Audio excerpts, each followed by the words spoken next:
Hello everyone and welcome to your virtual class of economics, and today we are going to study methods of calculating the national income. This will be our 7th video of economics.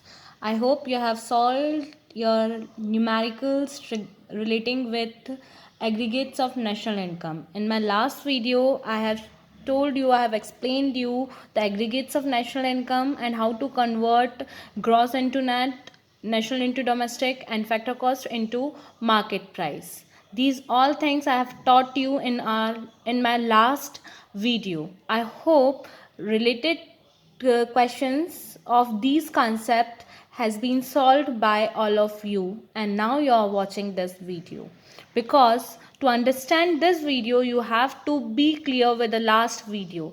And let me clear here कि सिर्फ video देख के PDF को copy में लिख के काम ख़त्म नहीं होता है। आपको वीडियो में अगर न्यूमेरिकल्स सॉल्व करने को बोले जा रहे हैं तो you have to solve the numericals. Let me clear you this. अगर आप सिर्फ पीडीएफ को अपने नोट्स में लिख रहे हो और वीडियोस देख रहे हो तो it will not help you out in the way in which I am thinking. Okay, so please, as and when you watch the video, at that moment only you have to solve the related questions. Okay, जिस भी video को आप देखते हो उस video से concept से related जो भी क्वेश्चंस आपको बोले गए हैं सॉल्व करने को, आपको उसी टाइम देखना है वो क्वेश्चंस को, whether it is related to economics और whether it is related to accountancy video. I am talking for both the subjects. Be clear with this, and specially for accountancy let me tell you कि आपके theory paper नहीं आता है. In accountancy paper there is numericals, so if you read the theory portion only you will not able to solve your question paper because there will be numericals only. Okay, and this in national income chapter it is of 10 marks, and out of these 10 marks 6 marks is covered by numerical only. ठीक है, तो you have to solve the numerical. आपने सिर्फ formulas लिख लिए और question solve नहीं करोगे तो you will not understand. Okay, now for today's class, let us continue with the today's class. सो आज की क्लास में हम लोग बात करने वाले हैं methods of calculating national income. अभी तक के जो आपने न्यूमेरिकल सॉल्व कर लिए हैं उसमें क्या होता है, या तो वो आपको जीडीपी दे देता है, या तो वो आपको एनडीपी दे देता है, या तो वो आपको एनएनपी दे देता है. इनमें से कुछ ना कुछ वो कैलकुलेट करके ऑलरेडी आपको दे देता है और आपको सिर्फ क्या करना पड़ता है, कन्वर्ट करना पड़ता है. या तो आपको डेप्रीशिएशन कैलकुलेट करना पड़ता है, या तो आपको net factor income from abroad calculate करना पड़ता है. मतलब वो सारी इन्फॉर्मेशन आपको दे देता है. अब हम यहाँ सीखेंगे, एक्चुअली में 3 मेथड्स हैं. इन मेथड से हम सीखेंगे कि कैसे रॉ मेथड, क्योंकि मार्केट में हम जब जाते हैं हमारी जो इकोनॉमी है उसमें क्या जीडीपी ऑलरेडी कैलकुलेटेड मिलती है, क्या एनडीपी ऑलरेडी कैलकुलेट मिलती है, क्या एनएनपी ऑलरेडी कैलकुलेट मिलती है? नहीं, हमें रॉ डाटा पहले कलेक्ट करना पड़ता है. कैसे हम वो डाटा, क्या डाटा तुम्हें कलेक्ट करना है? नेशनल इनकम, एक कंट्री ने कितना कमाया. यस, एक कंट्री ने साल भर में कितना कमाया, that is what the national income is. और उसको कैसे रिप्रेजेंट किया जाता है, एनएनपी एट फैक्टर कॉस्ट. तो उस एनएनपी को निकालने के लिए आपको मार्केट से रॉ मेट में क्या मिलता है. There are 3 types of methods from which we will collect the data from the market and will calculate the national income. The 3 methods are value added method, income method and expenditure method. हम एक एक methods को बहुत ज़्यादा detailed में पढ़ने वाले हैं. तो first today which I am starting with is value added method. Okay, इस मेथड में क्या होता है, वैल्यू एडेड. नाम क्या है इस मेथड का, वैल्यू एडेड. मतलब हर फर्म एक प्रोडक्ट, मान लो ये पेन बन रहा है, ठीक है ना, तो किसी ने प्लास्टिक दिया, किसी से इंक लिया, मतलब एक के लिए फाइनल प्रोडक्ट क्या हुआ, प्लास्टिक, क्योंकि उसका प्लास्टिक बन के काम खत्म हो गया. फिर जो पेन बनाने वाली जो कंपनी है उसको plastic is the raw material and when it is converted into the pen that will be the final product for that company. तो यहाँ हमें क्या निकालना है, एक प्लास्टिक बनाने वाली इंडस्ट्री अलग थी, एक पेन बनाने वाली इंडस्ट्री अलग थी. तो प्लास्टिक वाली बनाने वाली इंडस्ट्री की कितनी वैल्यू उसने ऐड करी, ठीक है ना. उसने प्लास्टिक बनाने के लिए भी कुछ रॉ मटेरियल परचेज किया होगा, उसने कितना, मान लो उसने रॉ मटेरियल परचेज किया 50 रुपये का, और प्लास्टिक बनाते बनाते उसकी कॉस्ट, उसका profit and everything is included, वो कितने में हो गई, 70 रुपीज़ का सेल आउट हुआ. मतलब प्लास्टिक बनाने वाली कंपनी ने कितने रुपए का एडिशन किया, 20 रुपीज़ का. ओके, देन इस प्लास्टिक बनाने वाली कंपनी ने पेन बनाने वाली कंपनी को प्लास्टिक सेल आउट किया. ओके, अब इस पेन बनाने वाली कंपनी ने भी ₹70 का raw material plastic and any other thing, थोड़ा बहुत रॉ मटेरियल परचेज करके एक पेन कंप्लीट करा ₹10 में।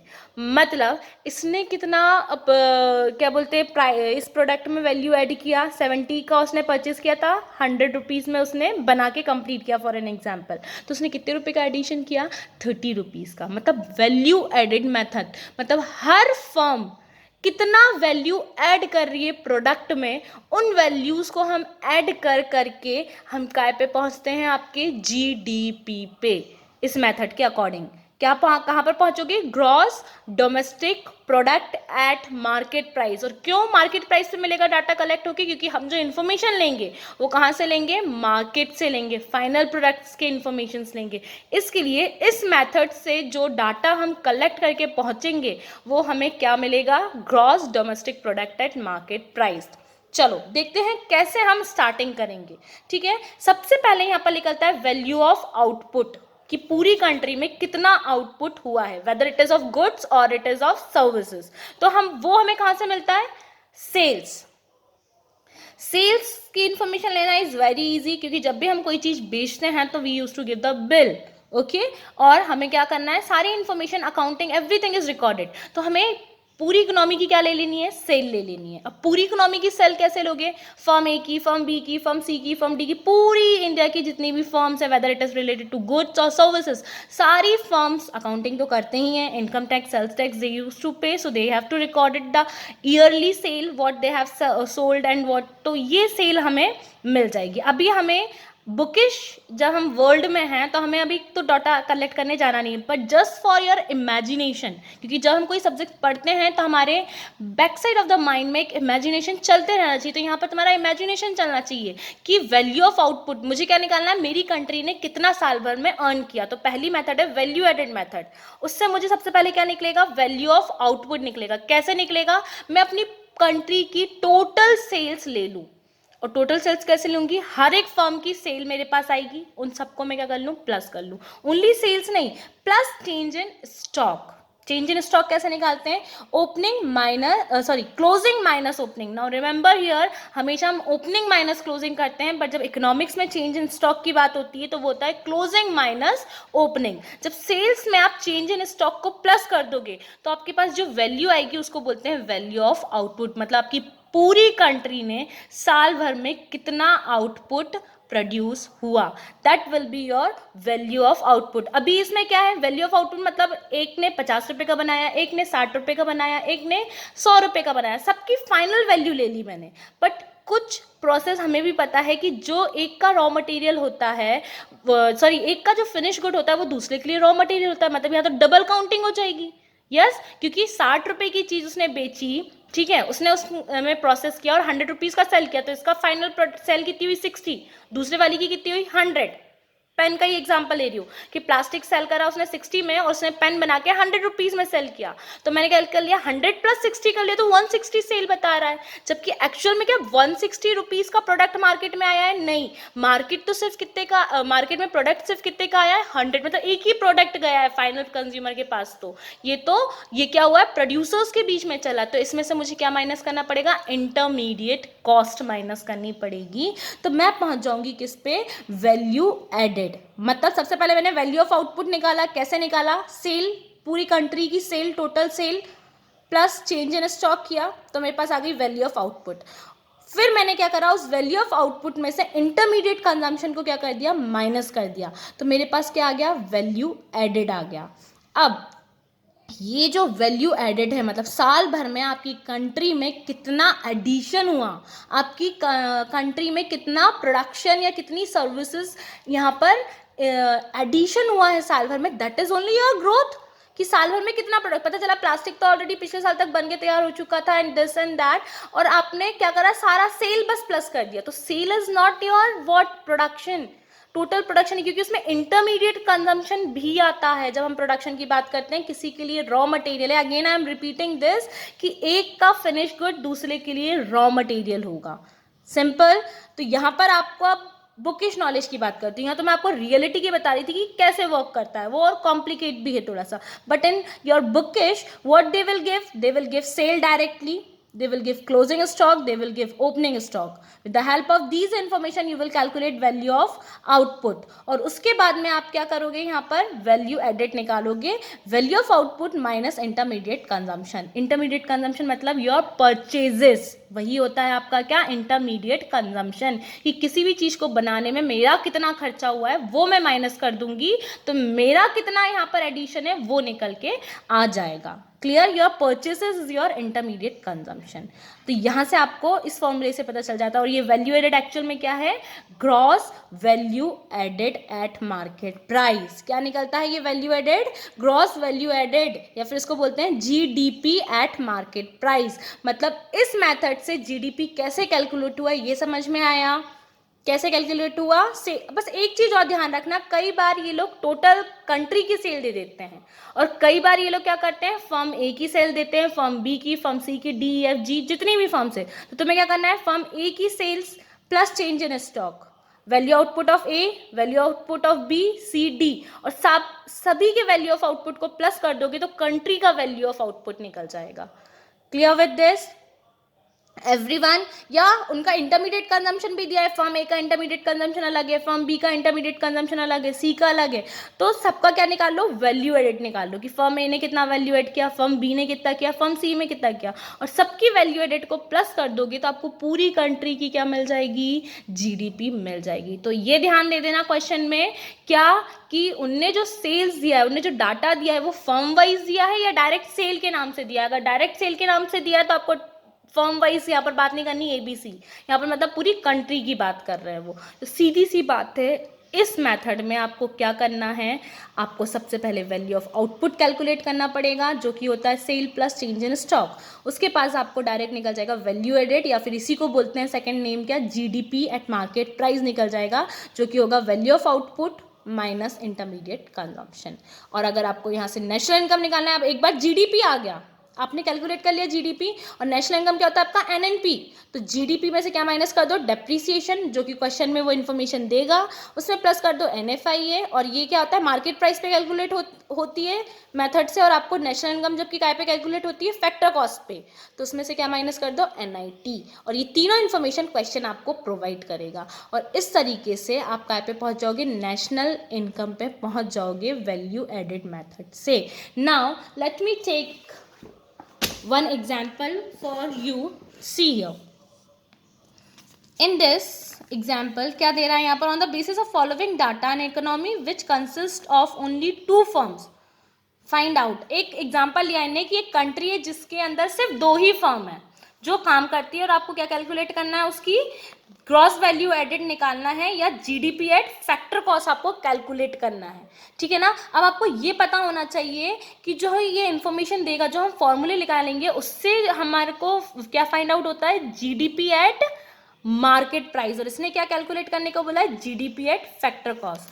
तो लेट स्टार्ट. इसने क्या दिए, फर्म ए की सेल दी हुई है, firm purchase from firm B by firm A, मतलब फर्म ए का इंटरमीडिएट कंजम्पशन है ये, परचेज फ्रॉम फर्म बी से फर्म ए ने परचेज किया. मैंने अभी बताया था सारी परचेजेस क्या होती है, इंटरमीडिएट कंजम्पशन, मतलब फर्म ए की सेल माइनस फर्म ए का इंटरमीडिएट कंजम्पशन कर देंगे, प्लस अगर कोई चेंज इन स्टॉक है फर्म ए का वो कर देंगे, तो हमें फर्म ए का वैल्यू एडेड मिल जाएगा. Same purchase from firm A by firm B. अब ये फर्म बी ने फर्म ए से परचेज किया, मतलब ये फर्म बी का इंटरमीडिएट कंजम्पशन दिया गया है.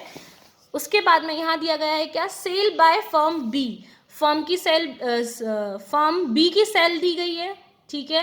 क्लोजिंग स्टॉक ए का, बी का क्लोजिंग, ए का ओपनिंग, बी का ओपनिंग, और indirect tax paid by both the firm.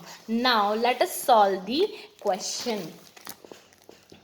सबसे पहले तो मैं यहाँ लिख लेती हूँ कि मुझे कैलकुलेट क्या करना है. मुझे कैलकुलेट करना है जीडीपी एट फैक्टर कॉस्ट, ये मुझे कैलकुलेट करना है. ठीक है ना.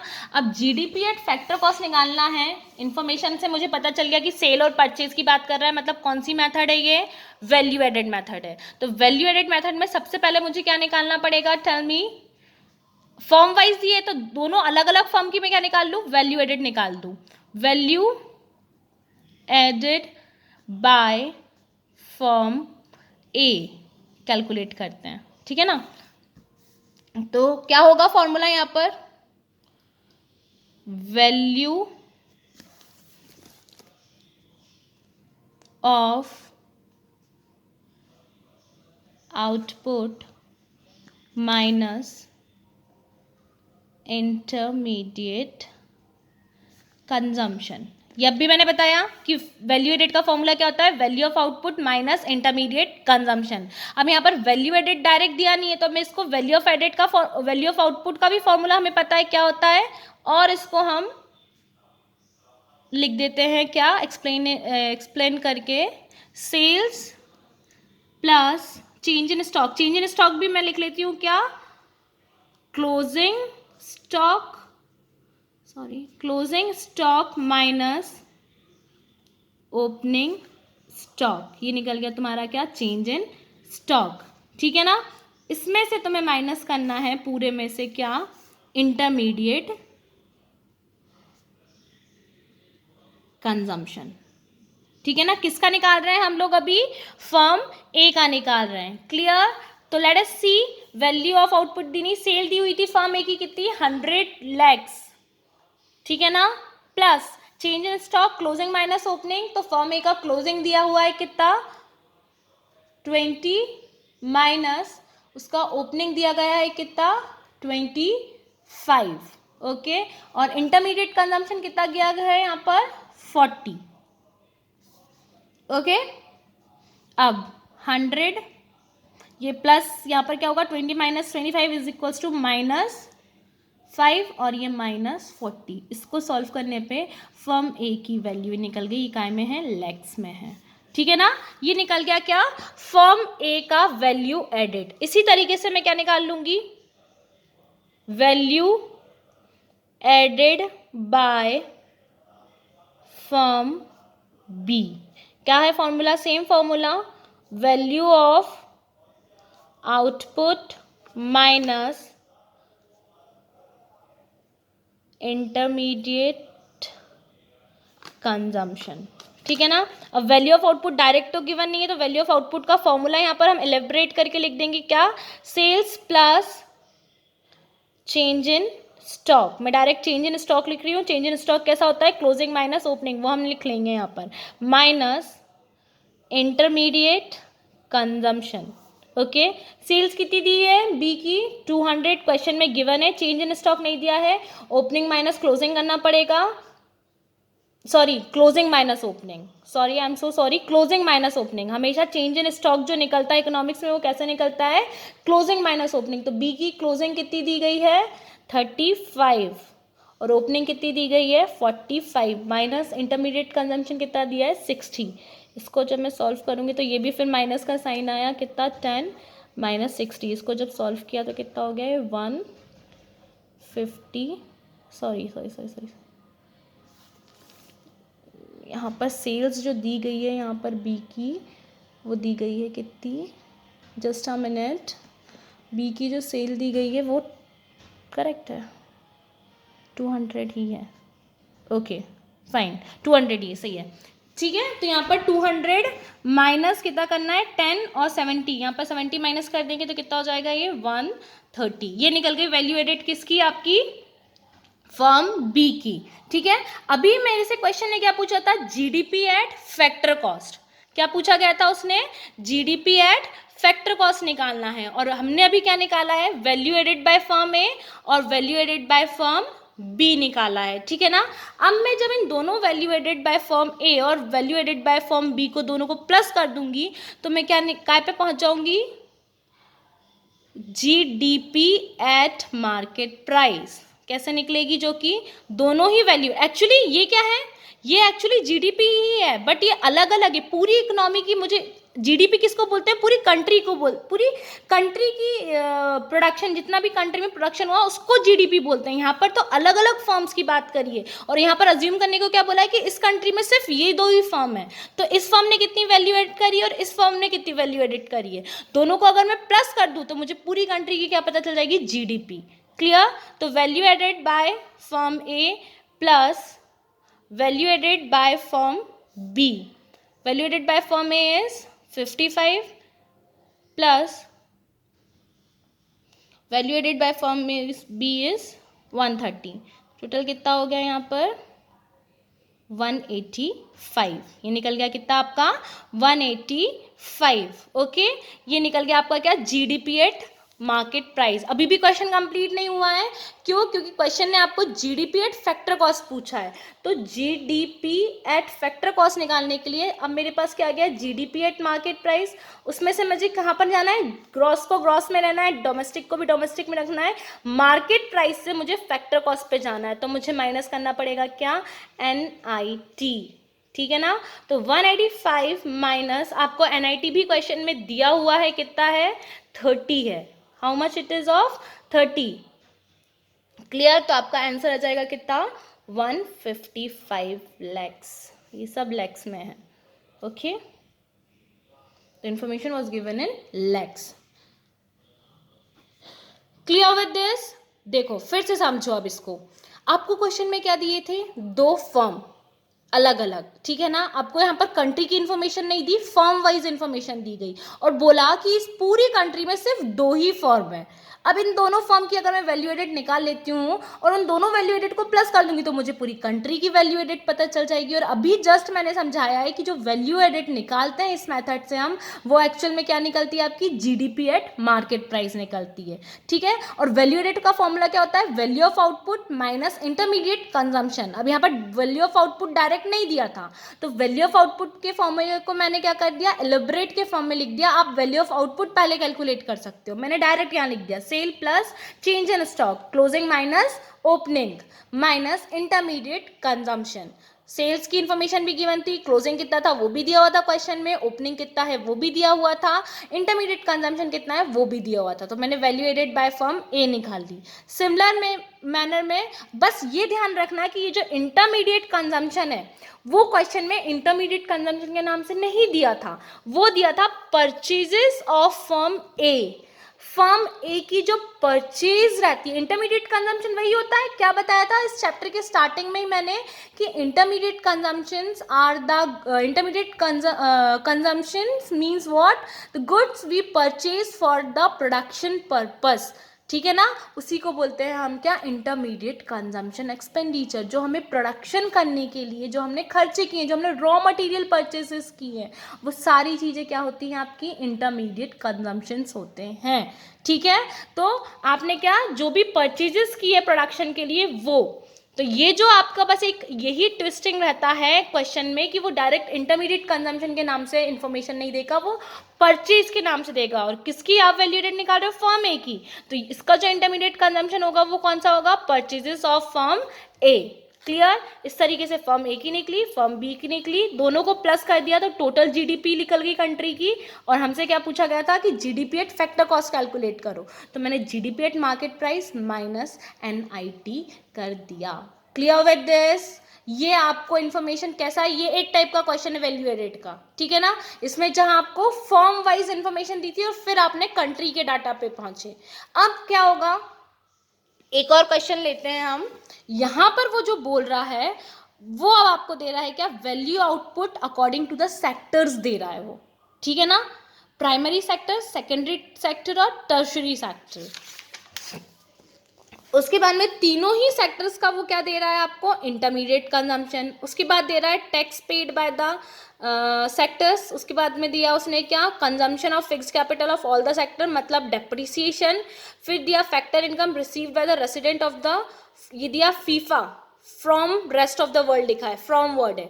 और two factor income paid to non resident, मतलब ये फीटा, ठीक है। और सब्सिडीज दी गई है, ठीक है। और कैलकुलेट करने को उसने क्या बोला है, सबसे पहले कैलकुलेट करना है gross value added at market price निकालो और फिर उसको कन्वर्ट कर दो काय में, नेशनल इनकम में। तो let us see this question again.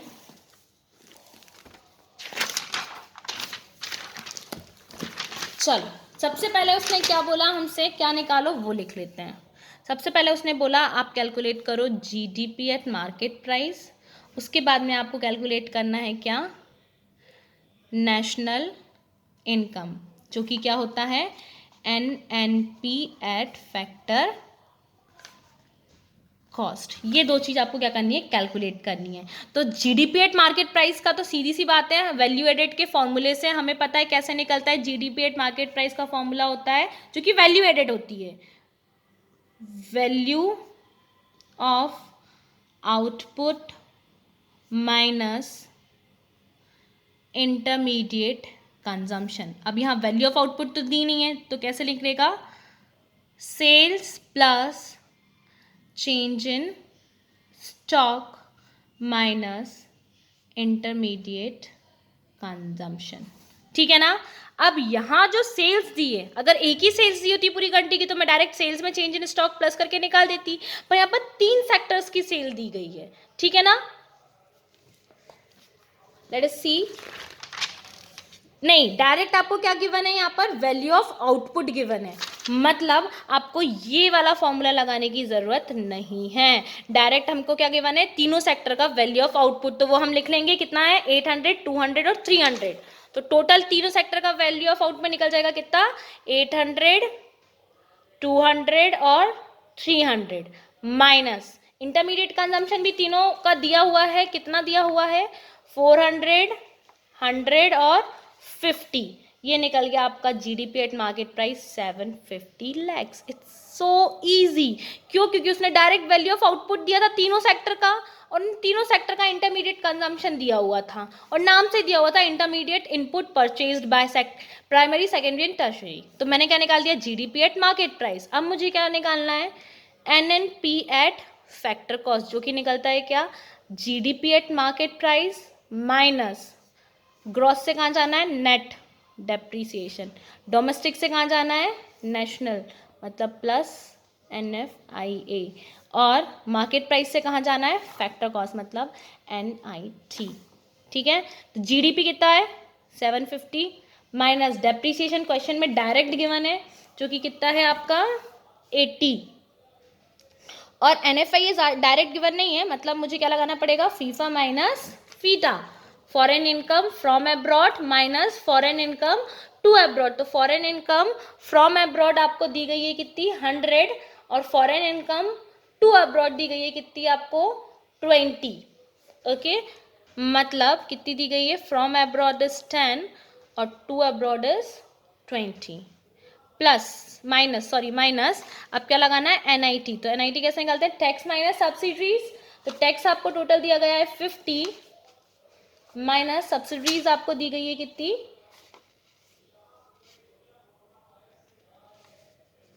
20। Okay, now let us सी, यहाँ पर कितना, 750 माइनस 80 प्लस, यहाँ पर प्लस, यहाँ पर माइनस का क्या हो जाएगा, 10 माइनस, यहाँ पर भी कितना हो जाएगा ये 30, मतलब यहाँ पर टोटल कितना हो गया ये 90, 100, 650, और 650 में से 20 और माइनस किया तो कितना बचा मेरा, 630 lakhs। ये निकल गया आपका क्या, NNP एट फैक्टर कॉस्ट। कैसे निकाला, इस क्वेश्चन में अब आपको फॉर्म वाइज इंफॉर्मेशन नहीं देके सेक्टर वाइज इंफॉर्मेशन दी थी, तो हमें पूरी कंट्री की जीडीपी, हमेशा ध्यान रखो, किसी एक सेक्टर की नहीं होती, किसी एक फॉर्म की नहीं होती, वो किसकी होती है, वो पूरी कंट्री की होती है, और एक कंट्री के अंदर ही सारे तीनों सेक्टर्स आते हैं, या उन सेक्टर्स के अंदर ही क्या आती हैं, सारी फॉर्म्स आती हैं। तो उन सारी फॉर्म्स का वैल्यू ऑफ आउटपुट माइनस उन सारी फर्म्स का इंटरमीडिएट कंजम्पशन कर दोगे तो आप जीडीपी पे पहुंच जाओगे, और जीडीपी पे से एनडीपी जाना आप लास्ट टॉपिक में ही मुझसे समझ चुके हो। उस टाइप के क्वेश्चंस हम बहुत सारे कर चुके हैं। अब एक चीज़ ध्यान रखो, यहाँ पर सीधी सी बात है कि ये जो न्यूमेरिकल्स है उसमें मोस्ट ऑफ द टाइम आपको क्या निकालना पड़ेगा, नेशनल इनकम। नेशनल इनकम मतलब आपको क्या निकालना पड़ेगा, एनएनपी, मतलब हमेशा आपको जीडीपी से कहाँ पहुँचना पड़ेगा, एनएनपी पे पहुँचना पड़ेगा, और एनएनपी और क्या, at factor cost. So students, now what you have to do, Today I have completed with the first method of national income, that is value added method. और उस value added method में सीधी सी बात है, आपको जब तक कि ये formulas learn नहीं होंगे, जो कि क्या है value of output का sales plus change in stock. Change in stock ध्यान रखना क्लोजिंग माइनस ओपनिंग होता है, ओपनिंग माइनस क्लोजिंग नहीं होता है. और उसके बाद में जीडीपी का फॉर्मूला या वैल्यू एडेड या ग्रॉस वैल्यू एडेड. आपको क्वेश्चन क्या बोलते हैं कि calculate the value added by the country, मतलब this is only the formula. अगर क्वेश्चन बोलते हैं कि calculate gross value added by the company, means this is only the formula value of output minus intermediate consumption. या question आपको बोलते हैं कि calculate GDP at market price, तो भी फॉर्मूला क्या है, value of output minus intermediate consumption. यहाँ मैंने बहुत अच्छे से लिखा है, value added is equals to होता है ग्रॉस वैल्यू एडेड या GDP at market price. So hope I am clear and you are able to differentiate between these numericals. Let me tell you, इस साल जो पेपर में question आया था वो डायरेक्ट 6 मार्क्स का नहीं आया था, बट वैल्यू एडेड मेथड के ही 2 क्वेश्चन आए थे, 3 मार्क्स के आए थे समथिंग अराउंड. तो प्लीज़ इन क्वेश्चंस को बहुत अच्छे से करना. तीनों मेथड्स में से कोई भी एक मेथड का 101% 6 मार्क्स का न्यूमेरिकल, इस चैप्टर से न्यूमेरिकल 6 मार्क्स का आना कंपलसरी ही होता है. ओके चाहे तो वो डायरेक्ट एक 6 मार्क्स का पूछ ले या तो 3 मार्क्स के 2 क्वेश्चन पूछ ले. और इस साल वैल्यू एडेड मेथड का क्वेश्चन आया था. Clear with this? Solve all the questions given in your references और इन एनसीईआरटी. ठीक है ना. सारे क्वेश्चन सिर्फ कौन सी मेथड के, वैल्यू एडेड मेथड के. अभी 2 मेथड्स आपके पास हैं, इनकम मेथड और एक्सपेंडिचर मेथड, वो आपको नहीं करना है. Clear? Will meet you in the next video. Up till that, be safe and stay at your home only. Bye.